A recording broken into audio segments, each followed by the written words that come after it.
Hello, everybody, and welcome to another edition of Dimes, a college basketball podcast. I'm Matthew Brune, and joining me once again is Jamie Shaw. Jamie, today we are joined by the head coach of Texas Tech men's basketball, Grant McCasland. Coach, how are you doing today? Bruni, Shaw, what's up, fellas? Good to be with you, man. Dimes. I mean, I don't know if either one of you guys could pass. So, as long as the front of the rim was passing, that's I'm fixated on the front of that rim. No, as I've gotten older, I realize that's actually all I can do now is pass the ball to actually athletic people on the basketball court. So that is all. That hence the name. Here we are. I respect the Dimes reference. I love it. Sir. Yes, sir. Well, Coach, obviously coming off a great year at Texas Tech, an Elite Eight appearance, 28-9 overall, 15-5 in conference play. Before we move forward into this year and the excitement for this upcoming season, I did want to just touch on what last year was, what it meant to you, what you learned, and just kind of that whole process of getting to that, making that run. Yeah, well, I mean, it's been our journey. Thankfully, since I was a junior college coach at 26, we went to the national tournament our first year and actually had to beat a Mark Adams team who coached here, is one of my dear friends and who helped build this program with all the other awesome coaches that have been at Texas Tech.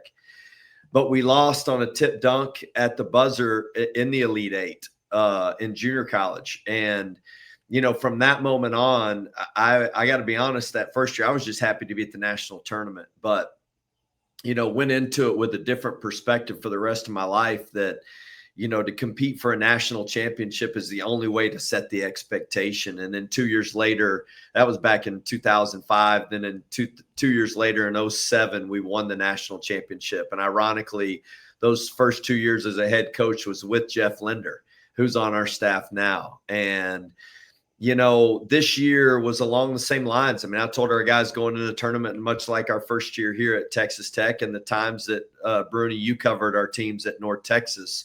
I mean, we didn't care what everybody else said about us. Let's compete for a national championship. And I thought our guys believed that with all our heart. I mean, we beat Arkansas in a crazy game where we got down and had to claw our way back into that one and find a way to win late. I made some mistakes in that Florida game. I didn't do a good enough job substituting our team offense, defense. I haven't done that a lot. I saw that happen a lot with Mark Adams, actually, who's a friend of mine, and Beard. We talked about their team and how they made it to the national championship game, and it was with their defense. I mean, we had a top 5 offense last year, which is actually statistically the best offensive team we've had at Texas Tech. And, man, did we have – I think the right mix and got close, but I love about our guys that returned. I mean, no one came back for that. Christian Anderson, JT Toppin, I mean, really, I think set the stage for what our expectation is. And that's kind of what's been awesome about Red Raider basketball.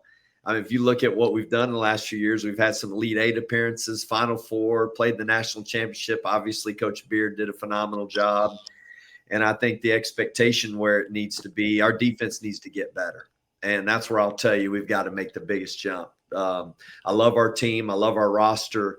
Just got to have more grit. I mean, we won the most conference games, road games in school's history last year. And so I think our fight was where it needed to be. But just from a shot blocking standpoint, from a consistency without fouling, we really learned, we've got to keep making strides where you're not only a great offensive team, but you got to be elite defensively.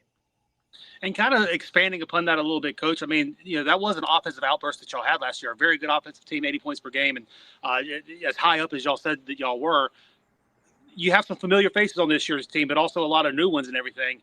Kind of expanding on what you were just saying, what can we expect from this year's team? What can we expect from this year's Red Raiders program? Well, Bruni knows we've won a lot of different ways. We've won playing the slowest pace in the country and found ways to grind out possessions. I do anticipate this team being one of the best offensive teams I've ever been around.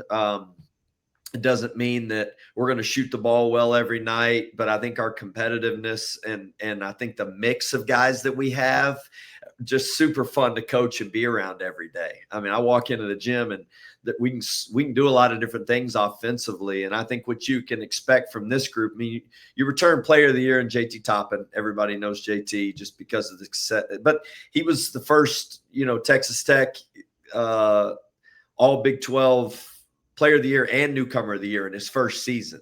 So just his experience of being a playmaker, he got to the end. He just doesn't, he's not selfish. I mean, every time he's got two people on him, he's trying to pass. I mean, it's the reason why he got thrown out of the Houston game. And the reason why I had an early exit is because he was passing when he got two people. He really is one of those guys that has a heart to make the right play. I mean, he's not selfish. So it's fun to have a guy like that kind of back. And then Christian Anderson had such a phenomenal summer playing with Germany. I mean, I think you'll see those two guys being the anchors of what we do. We've added some really great pieces, and Donovan Atwell, Tyree Bryan, and Lawan Watts. Luke Bangboye, who transferred from VCU, has got some elite defensive skill and talent, but he's also a really good feel guy in regards to how he's learned to play the game and got some inside out versatility. I just love our team. And we've got some freshmen. So I think what you'd expect is a good offensive team that's extremely competitive, and we've got to find ways to scrap and get better defensively. But, man, just a tremendously talented group that really does actually care about each other. Yeah, sticking on JT for a second, because he could have came out and went to the draft. He was obviously a phenomenal player for y'all last year. I mean, just an awesome player to watch and someone that the NBA took notice of. What was the conversation like to get him back? What were his thoughts? What did he have to balance, and just how did it all kind of come about to get him back for another year? Well, one, he's got a really tight circle. I mean, his group of people that he's with, high school coach, agent, family, they're really, really close. And so you want to talk about tight and making decisions. But, JT, before he came to Tech, went through the draft process and traveled everywhere. He combine, he was going next gen. So he wasn't disillusioned in regard to what that process is. I mean, it's daunting. I mean, when you're flying from gym to gym and everybody's working you out, I mean, so I don't think he was like, I want to put my name in the draft. So I think he was like, okay, I've done that. I've seen that process. I know what that is. And I think he was like, hey, am I going to be, picked early? And there's no real guarantees in this. And he did have such a good jump from high school to his first year. And those guys at New Mexico did an awesome job with him. He's one of the best rebounders in the country. And then he comes to our place and becomes one of the best facilitators and scorers in the country.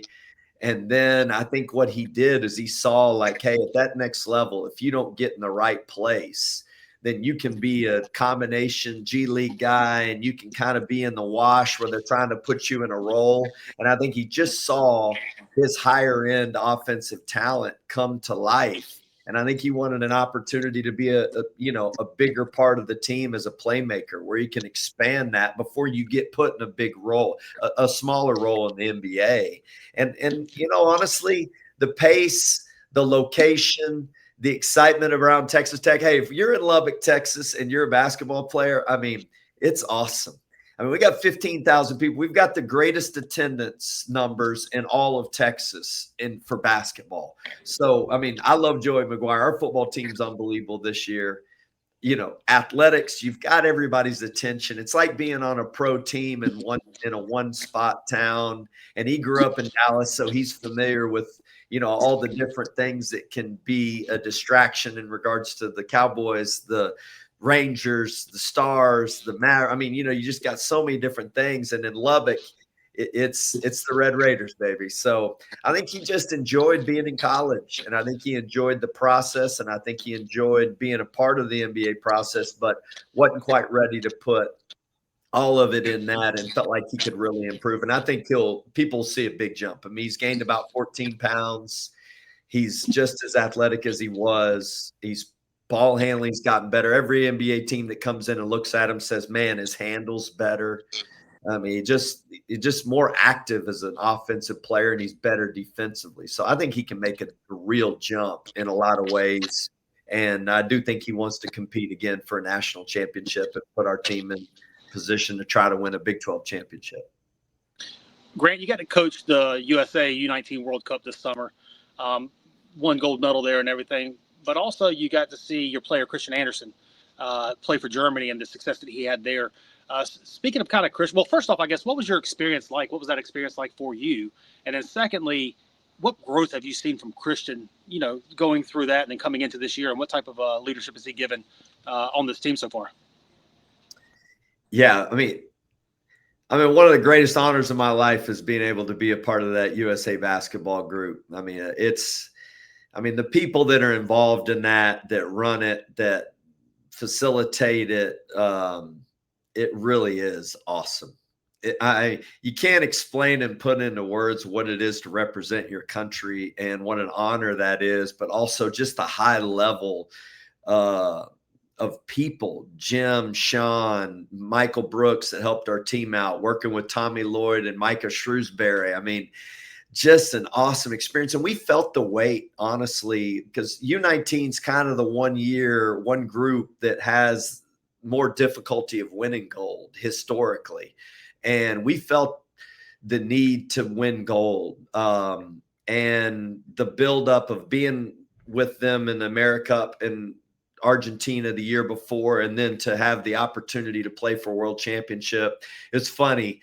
I watched Christian win the Europe championship and called him right when he won gold, and Germany won gold for the first time. And I was like, Christian, congrats. So awesome. And he's like, Coach, we're kicking y'all's tail next summer. And I was like, hold on just a second, brother. I mean, we get to play on the same team with you, with Texas Tech before we do that. So let's just take this one step at a time. Congratulations, enjoy this while you got it. So it was always kind of on our minds, both of us, because when you spend so much time in a season together like we have, I love his family. Christian Andersen has a tremendous family. And so it was kind of a build-up. His dad's obviously German. His dad has a lot of respect for the German national team. And it was so unique because we felt the squeeze. I felt the squeeze, and Germany was the other best team. So that was what was cool, is we got to play the best team, I felt like, in the tournament and the championship. I just didn't want to be playing against Christian. It's like playing Coach Drew and Coach Tang in the Big 12, and now it's stinking Ross Hodge. This thing gets worse because of the people that you love. And I felt the squeeze because we needed to win the game, because we needed to win gold, but I also wanted Christian to have success. It was difficult. I'm not going to lie to you. I didn't enjoy one bit of that. As big an honor as it was as miserable as I was in that championship game. But Christian had such a good start, and for us to win gold and for him to have a great game. And I think he proved he's one of the best point guards in the world at his age group. And also proved that I think USA basketball is the best basketball in the world. And so really, really a blessing to be a part of it. Tremendous talent. And it'll be something I never forget. And I'm extremely humbled and grateful I got to be a part of it. And then along with that, with Christian, he had such a good tournament. Now, he's on the upward trajectory coming into the season. What kind of growth have you seen from him as a player throughout the summer? Yeah, well, one, I think, he kind of played in a combo role with us because of what our team was. But, you go watch him, he's always been a point guard. He's just a scoring point that is dynamic. But, I talked to somebody who actually played against Christian when they were young, like 7 and 8. And they actually played him, and they said, we don't care if he shoots from 30 feet. And they said Christian made like 7 threes in the game. And this was when he was young. And they said, I was like, forget it, we got to guard him. And I think they lost 57-55 or something like that. And Christian had like 54 of their 57 points, something crazy like that. So this isn't something new for him, but what he is, he's grown. We got him, he was 5'11", about 158, something like that. And he's legit 6'3", 180 change. He's big. He's physical. If you saw the dunk he had against Slovenia when they were playing against Luka in preparation I'm trying to think what the tournament was that he was playing with Germany, but it was one of the friendlies in preparation for one of the world championships this summer. And he had that big dunk and got swung out from underneath him in transition. I mean, he's got more pop. He's explosive. He's fast, and he's scoring like he did. Where he's gotten better for us and where he'll continue to get better is just his ability to see the floor and make all the reads. I mean, he's creative actually when he gets in the paint, and his finishability and his passability, but it's like, how efficient can he be in delivering the quick strike to get the ball where it needs to? And I thought he did that all summer with Germany, and he continues to improve in that area for us. You mentioned earlier defensively. I mean, we know how awesome the offense was last year. Defensively, how do you take that next step? What have kind of what's the foundation been early on, and what have practices been like in order to try to get that to? I mean, y'all are still, when I'm looking at KenPom, 39th in defense. Like that's still good, but obviously expectations in your mind are, top 10, top 15 level. Well, I think the point of attack is so important on how you guard the ball. And there's a ball pressure. And if you look at our numbers last year, we took away the 3-point line. We were the best defensive rebounding team in conference play. We fouled too much, which, I mean, like, there's an instinct part of this that you push our guys to pressure the ball. But the more you get out there, sometimes you put yourself in position where you don't do it with as good of fundamentals. And then I think without the charge rule, you got to have length and athleticism at the rim and shot blocking. And if you look at the Texas Tech team that played the national championship game for Coach Beard, they were the number one defense in the country. And it was one of the best defenses in the history of college basketball. And a big part of it was they took charges, but they also had Tariq Owens in the back line of that thing who could block shots. And so the switchability was important, the size and athleticism. And I'll tell you, that's where Luke's so vital to our team, I think. Luke Bomboye being the best returning shot blocker per percentage of possessions played. He's just got the instincts. And I do think we have better size and athleticism across the board. But guys like Lawan Watts, who I think will be one of the best players in the Big 12, he's got to get better defensively. I mean, he's been a part of good programs and great programs that have won and played well, but his ability to switch and to be able to guard multiple positions, he needs to improve, and guys that have just stepped into our program, Tyree Bryan and Donovan Atwell, those guys, Josiah Mosley, just keep making steps defensively. And you don't have the depth of experience that maybe a Houston has, where they've had guys together for a long stretch. So their defensive integrity as a team is better than ours. I mean, that's where hopefully we'll just keep getting better at our switchability, and then having Luke back there will give us another element where when things do break down, we don't have block charges called because we're late. We can go ahead and make some plays at the rim and create some fast break opportunities with the way we can protect the basket. Grant, you mentioned Lawan Watts. He had a fantastic year this past year that might have flown a little bit under the national radar. A lot of people still maybe not familiar with him. What did you see from him to target him out of the transfer portal that you wanted to get to your team? And then how's he kind of been so far transitioning to Texas Tech? Yeah, Lawan's awesome. Lawan has a great way to him. He's got such good vision. He's such a good passer. I mean, he's one of the best passers at his position in college basketball last year. I mean, he's one of those guys that's a triple-double. I mean, he can score. He shot over 40% from three. He can get to the free throw line. He can get fouled. His vision, he can play inside. He's kind of got that dribble down, post footwork game that we love as a versatile way of getting paint touches. Or he's awesome. He's awesome in transition. I mean, he's a good defensive rebounder. And when he gets defensive rebounds, he really puts pressure on people because he's got such size. He wants to pass. And with the team with Christian Anderson and JT Toppin and the shooters like Tyree and Donovan, I mean, he's a perfect fit for this team. And I mean, it took us a little bit to get him to that place where he saw it, because he's transferred a couple times already and followed his coach and had such a great relationship with them. And, honestly, he's just been a joy. And the biggest separator for me with Lawan is he loves this game. I mean, he loves it. He does not leave the gym. He's going from office to office. He loves watching film. He's always asking me to watch film. He just has a deep passion for being a great basketball player. So if we can continue to grow him like I think we can, I mean, he may have some rough days early because he's got a little bit of flash to him. He likes to make a difficult pass. You know, he's turned the ball over in his time. He'll reach a little bit and foul, and he's got good instincts, but he's always trying to find a little cool play to make. And if we can get him to be a little more solid and tough and physical, which he wants to be, that's what's awesome about him. And he's just trying to soak up everything that he can get. I honestly think by the end of this, he could be one of the best players on our team. And if you're doing that, you're one of the best players in the Big 12. I wanted to ask something you touched on earlier, just coaching at Texas Tech and the Texas Tech environment right now. The football team's obviously doing very well. Your basketball team has high expectations. There's always high expectations at Texas Tech.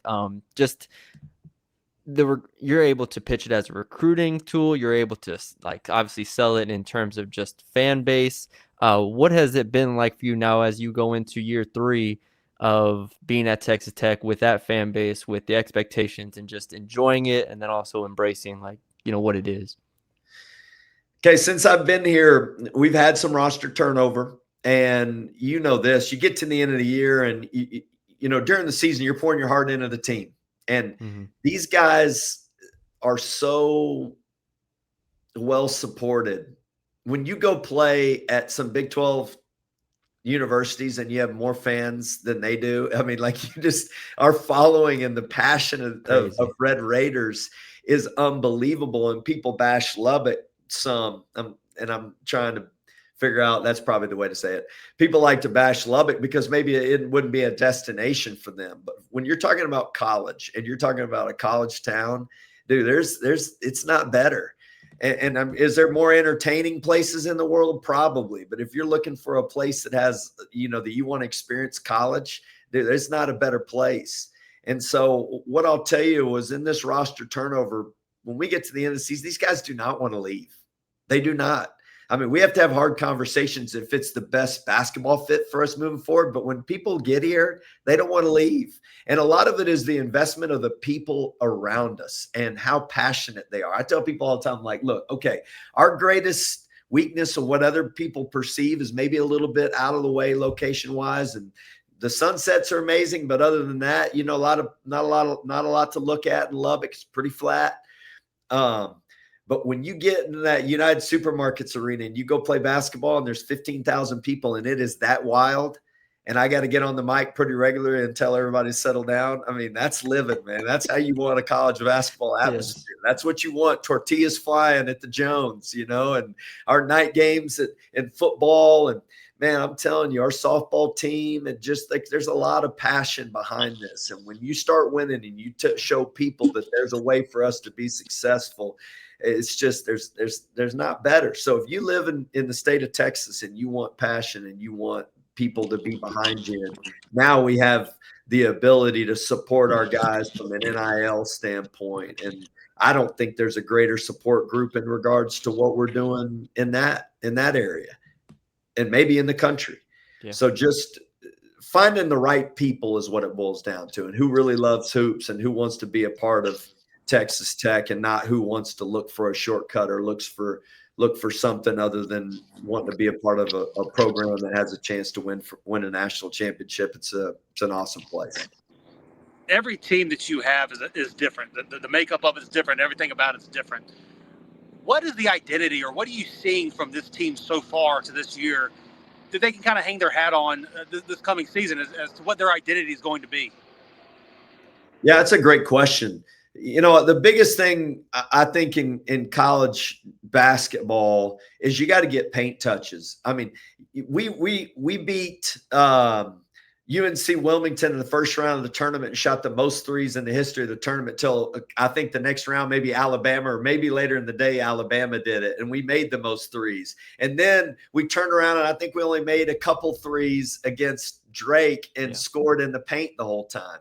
And to me, it's the recognition of your team to see, like, what are we good at? And I'll tell you what I think this team can hang its hat on. We can beat you in different ways offensively. We can beat you in the paint. We can beat you from the perimeter. We can score with guard play and space and versatility at forward, or we can smash mouth it and put it in the paint and put it on the post and go to work down there. So I love this team because really the question is just going to be how scrappy can we be defensively, and how quickly can we do what I think all the great teams do, is they hang their hat on the defensive end of the grit of getting stops in low possession games. And that to me is the X factor. Like, do you have the fight that it takes when you don't shoot it well, or you may not have your best one night? Can you scrap out a win in the 50s and the 60s, even though the game, you don't want it to flow that way? It happens. And what's the fight of that end? So I hope our team ultimately can hang its hat on that.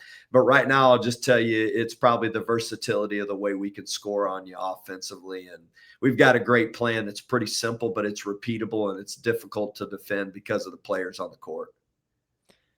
Well, Coach, the last thing I have is the Big 12 conference. You added Ross Hodge at West Virginia, and now it's I'm just wondering if there's a group text. Is there a Big 12 group text now with you and all your we had Scott Drew on the pod last, was it 2 weeks ago, I guess, at this point, and he was like, yep, it's just all Tangs over there. I still follow Reem on Instagram. He's up there at Kansas State with Tang, so everyone in the Big 12 is very good at the very least. And then you got Bill Self and all the other coaches and TJ and everybody. Just what is life in the Big 12 like? Well, I'll tell you two things. One, I'll tell you, Scott Drew's awesome, man. Earlier this year in preparation for the season, he's always just about helping other people. And I mean, he's not helping any of us win. Let's be honest about that, especially when we play him. So it's not that kind. But like before the season, and I'll tell this, and I don't know if he'd want me to share it like this, but he got us all on a Zoom and we all prayed for each other. And that's people that have worked for him, that are coaching Mills, Driscoll, who used to be at North Florida, who's now with Coach Tang at K-State, John Jacobs, who's at FAU now, just people that have worked on our staff. It really, he's a guy who's trying to help people, who really does care. And so when you're like that, he's just glad we're not playing each other twice. That's what he would tell you. He's like, I'm cool with all of it, because now we got different round robin, and you know this, Brune, but I'm really close with Tommy Lloyd. I mean, we spent the last 2 summers together, obviously, and I've known Tommy since 2001. He and I've been friends. We went to Nigeria in 2003 together on a tour for 10 days and coached basketball. And I mean, I've been through a lot with Tommy Lloyd. He's one of my best friends. And, Ben McCollum at Iowa. I mean, it's really cool that there's kind of this younger group of guys that I grew up with and really admire, but also admire them not just because of basketball, but because of who they are as husbands and fathers. And that's the same thing with Ross Hodge. And that's what I'll tell you. When you get down to the core of this, I just love these men and their families, and as a competitor, we're going to go out there and try to beat each other up. There's no, hey, there's no consolation in losing and winning in those games. I mean, you're pouring all your heart into it, but when it's done, I can tell you this, I look at the competition as only making us better. And it's the only way I can look at it, man. Like, how can we push each other to be the best we can be? And it's a respectful thing. It's not like you want to beat them so you can tell them that you're better. And I hope you hear my heart on this. It really is fundamentally like looking at each other as like, how do we help each other by being as competitive as we possibly can to get the best out of each other?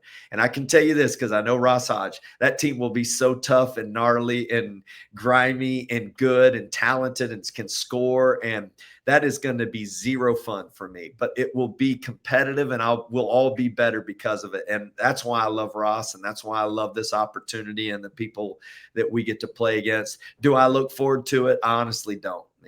I really don't. I think I look at it as an opportunity to get better, but I am honestly excited about our team and what we can do in our journey together, and try not to make it much more than looking at our guys and trying to help each other be the absolute best we can be. Because when you get in the tournament, you're not playing every Big 12 team. I mean, you can't do it for the first couple rounds, or at least the first round. So, hopefully you put yourself in position to play in the tournament, and then from there you let it rip and see what happens. Yeah, Coach. Well, 30 minutes. Said I'd keep it short. We could go all day, but thanks for coming on, man. Best of luck this season. We're almost in basketball season, and always great talking to you. Nah, thanks for having me on. I love it. We could do this every day, but I won't do it because we got to practice.